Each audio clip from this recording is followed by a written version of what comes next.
Al-Quran memang bukan kitab suci yang menjelaskan secara spesifik tentang ilmu pengetahuan atau sains. Namun, hampir semua penemuan ilmiah abad terakhir sudah disebutkan dalam Al-Quran. Salah satunya seperti fenomena api di dasar lautan.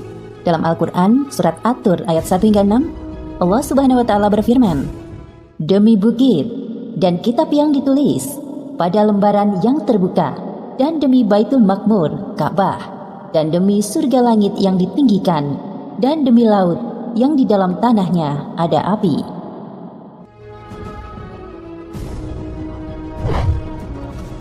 Dulu ketika Al-Quran diturunkan, bangsa Arab belum bisa memahami isyarat sumpah Allah Subhanahu wa Ta'ala, "Demi lautan yang di dalam tanahnya ada api ini." Ketika itu mereka hanya mengetahui makna sajarah sebagai menyalakan tungku pembakaran hingga membuatnya panas atau mendidih. Dalam persepsi mereka, air dan panas merupakan dua hal yang bertentangan. Air mematikan panas, sedangkan panas itu menguapkan air. Tidak mungkin kedua hal itu dapat berdampingan dalam sebuah ikatan yang kuat tanpa ada yang merusak salah satunya.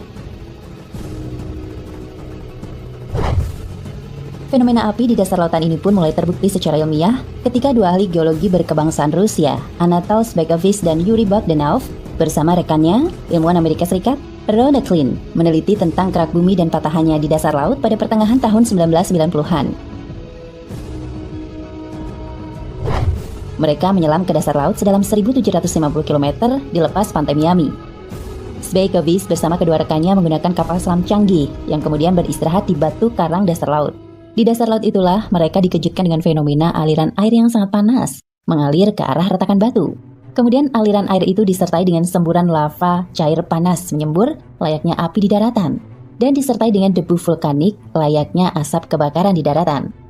Tidak tanggung-tanggung, panasnya suhu api vulkanis di dalam air tersebut ternyata mencapai 231 derajat Celcius.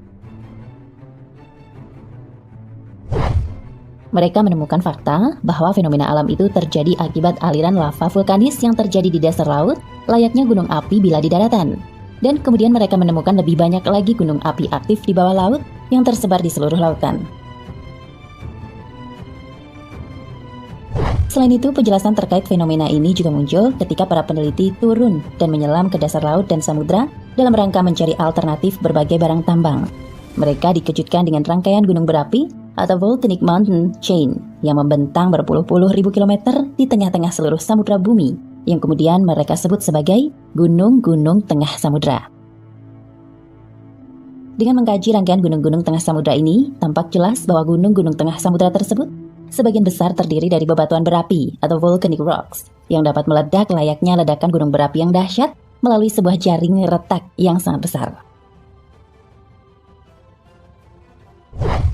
Jaring retak ini dapat merobek lapisan bebatuan bumi, dan ia melingkupi bola bumi kita secara sempurna dari segala arah dan berpusat di dalam dasar samudra dan beberapa lautan, sedangkan kedalamannya mencapai 65 km. Salah satu fenomena yang mencengangkan para ilmuwan saat ini adalah bahwa meskipun sebegitu banyak, air laut atau samudra tetap tidak mampu memadamkan bara api magma tersebut, dan magma yang sangat panas pun tidak mampu memanaskan air laut dan samudra.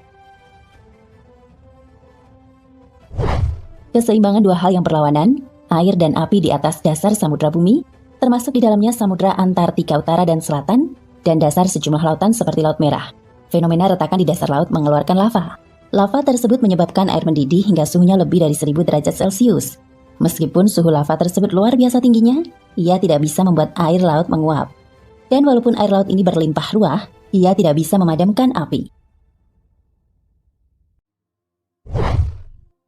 Sesungguhnya, Al-Quran telah menyebutkan fakta itu sejak 1400 tahun lalu. Al-Quran menjelaskan, api di dalam lautan itu dengan istilah masjur. Dalam bahasa Arab, masjur dimaknai dengan sesuatu yang berada di atas, dipanaskan dari oleh panas di bawahnya.